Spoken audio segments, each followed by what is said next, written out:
So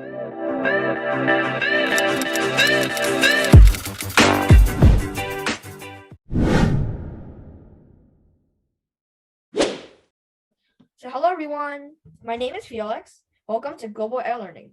We're here to share and learn interesting stuff and make friends with other kids. So if you want to be the speaker or participate in any teamwork of this program, you can register as a member on our website. And the link of the website is on the slide. And you can also scan the QR code to contact us by WeChat. So this is a spring class by teacher Tanya, and she has 30 years of teaching experience. It is every Thursday from 5 to 6 p.m. It's for kindergartners to second grade. Please join us. Let's get started. Okay, so now let's have our presenter Sophie introduce herself.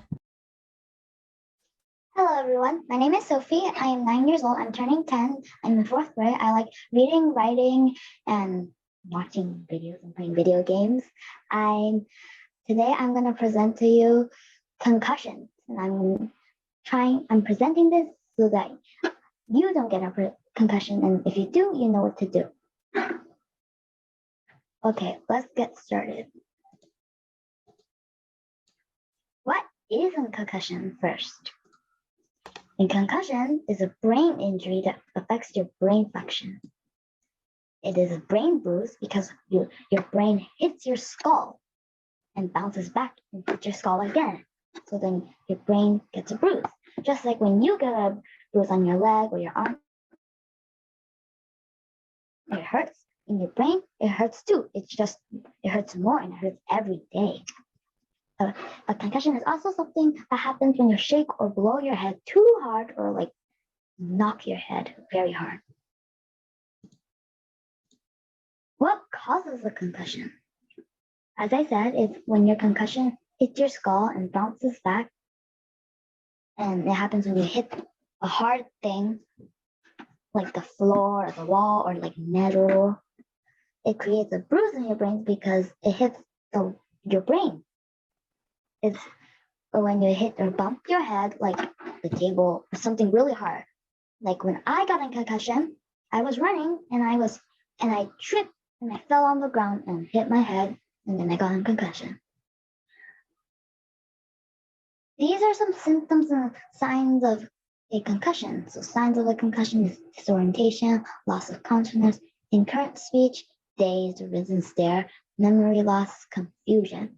Symptoms of a concussion is headache and dizziness, difficult concentrating, sensitivity to light, ringing in the ears, fatigue, and vomiting. When I got a concussion, I have all of these symptoms. It was very painful. So when you just fell, what did you feel? When I fell, I felt fine. So I went to soccer practice. But then after, my head hurt and I threw up. And my dad told me I had a concussion. And so the next few days, I just kept resting. Did now you see? I'm gonna, yes? So you saw a doctor, okay. Go ahead. Now I'm going to talk about the bad things and the not so bad things. The bad thing. Well, first, your head hurts all day. Like when you get the flu, your head hurts, you have a fever. It's like that, but except you don't have a fever, it's just your head hurts. Second, you can't think very hard. You have to rest your brain so that your brain heals. And if you think, your brain's going to work and it's not going to heal. You can't sleep very well because your head hurts all the time. You can't move. You can't work or read. And the only thing you can really do is lay in bed and rest. And just lay there. You can't do anything except walk a little bit and eat. The not so bad things, you can eat anything you want. For example, if you want to eat ice cream for every meal, the doctors will say yes. Well, in my case, they did, but some doctors will say no. If you're lucky, they'll say yes. If you're not that lucky, they'll say no, but it's okay. You won't need to do anything, but you can't do anything either. So you can just lay in bed and relax. But that's basically the only thing you can do. This is a picture of me when I had a concussion and I had just ate a candy because my mom wanted to cheer me up and buy me something for my assigned as my first concussion. Now I'm going to talk about the 6 stages of recovery.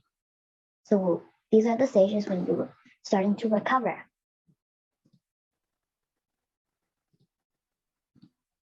Stage 1, no activities. So you can just lay there. As I said, a lot of rest. Yes, many rests. Just lay there, don't do anything. Try to sleep.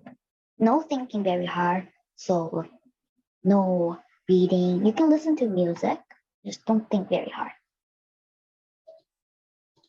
Stage 2, light exercises, easy drills like walking, a little bit jogging, no jumping, like no head impact activity, like no shaking of the brain. Keep the heart rate underneath 70% of maximum. At least try to, just don't go high or else you can overwork yourself and you have to go back to stage 1. So in order you to go to the next stage, you have to wait 24 hours with no symptoms, symptom-free, and then you can go to the next stage. So if you don't have headache or any symptoms, you can go to stage 3. Stage 3 is more specific training, no contact, like it's like tackling and pushing, and a little bit more complicated. So like you can start doing some drills, but like no running and no people with you. Stage 4 is still no contact. You can begin resistance training, like running, sprinting, try to work yourself a little more complex. So try to get back in, but with no contact still. Stage 5 is you can return to full contact training, but you can return to more complex training, but like still be a bit careful. Like you're not completely returned to normal, just kind of beware and don't go to any places that can injure yourself again, and don't do anything that is harmful to your head or that you can get another injury or overwork yourself. So, Sophia, what do you mean by full contact training? Can you give us examples? Like I play soccer, so I can return to games, like only playing a little bit of the game, going back to the trainings, but I can't, like, if I want to go on the bicycle with a ton of people, I wouldn't want to go there because there's other people around me that can hurt me and practically make me fall and hit my head again. And I don't want to do that. Okay, got it. Thank you. Stage 6 is you can return to full contact training, as in the last stage. You can go back and do the things you love. So stage 6 is basically return to normal, which is the stage I am. You have to protect your head more so you don't cause another injury. Like in this case, I have to wear a bumper every time I play sports, or there's balls flying at like recess at school, so that I don't get hit again. It's kind of like something that protects your head. And because sometimes if you get another concussion, like in a row, some doctors and most doctors will say, quit the sport. They don't want you to get very sick and your brain just gets completely damaged. Now it's vocabulary time, and I will hand it over to Jade. Contact, the state or condition of physical touching. Specific, clearly defined or identified. Recovery, a return to a normal state of health, mind, or strength. Resistance, the refusal to accept or comply with something, the attempt to prevent something by action or argument. Maximum, as great, high, or intense as possible or permitted. Percent by a specified amount in or for every 100. Function, an activity or purpose natural to or intended for a person or thing. What would you do if you had a concussion? Why? Who want to answer this question? I would watch TV because I like to watch TV, so I could just lay in bed and watch TV. No, but you can't watch TV. You can't think. Look at that. You can't do anything.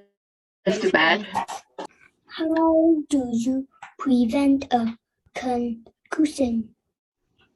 Who has this answer? Don't do anything too dangerous that might hurt my head. It's game time. Let's go. I will hand it over to Felix and he will do the codes. Okay. Okay.